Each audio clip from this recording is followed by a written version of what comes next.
The Drowsy Chaperone is deliberately a silly musical. It is a silly musical within, as its subtitle says, a comedy. The musical purports to be from the 1920s. The comedy's from today. It has one character, Man in Chair. The musical, The Drowsy Chaperone, is his favorite show, and he plays his LP of the show for us, magically evoking the original cast to perform it for us.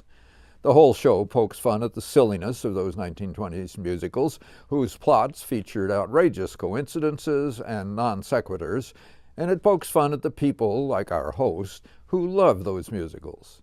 But it loves those musicals too. It knows that those plots were never meant to be taken seriously. They were just excuses for songs, jokes, and virtuoso performances. You can hear the affection for Kern and Porter and Gershwin in the songs written by Lisa Lambert and Greg Morrison. Book writers Bob Martin and Don McKellar smartly parody those silly plots with clever theatricality. But the show's demand for the virtuoso performances of those silly songs and comic bits can make The Drowsy Chaperone a little tricky for a community theater group like Overdue Theater Company, especially given the limited facilities Overdue has to struggle with.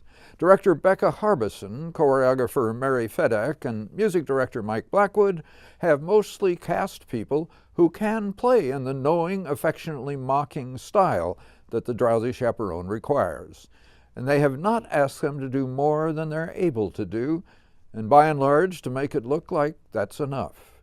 Danielle Feinstein is a charmer as the bride, and when, as she sings her farewell to her glamorous life in the theater, she performs her best bits, they come and go quickly enough that we do believe she's a star.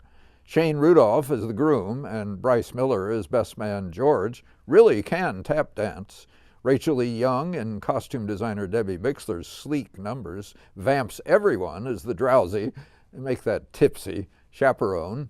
She's seduced, mistakenly, and it doesn't take much, by the Latin lover, that's mostly self-love, Aldolfo, given unbridled ego by Abraham Shaw.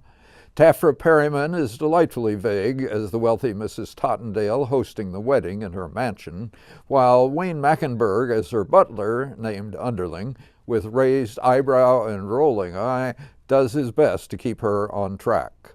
Michael Barrows Fitzgerald is the bride's Broadway producer who schemes to stop the wedding that will end the career of his star and meal ticket. Sarah Polizzi is a total delight as his blonde, vacant, and ambitious girlfriend. Dan Horst and Grayson Jostis do some tricky little dance steps as a pair of gangsters posing as pastry chefs. Don't ask.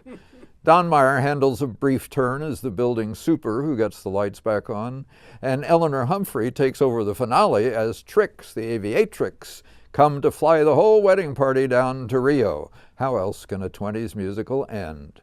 Man in Chair is almost always fairly mannered in his playing. David DeRose in this production, perhaps more than most, but he was always a gracious host and connected well with the audience. Though the set design by director Harbison and Rick Kreitner puzzled me, I did enjoy seeing The Drowsy Chaperone again, and I'll enjoy hearing some of its music now. I'm an accident waiting to happen. I'm a mishap about to ensue. I'm the toy on the stair, the three-legged chair, the hymn that's been caught by a shoe. When my two lovesick arms started flapping, there was nothing my ankles could do. I'm an accident waiting to happen.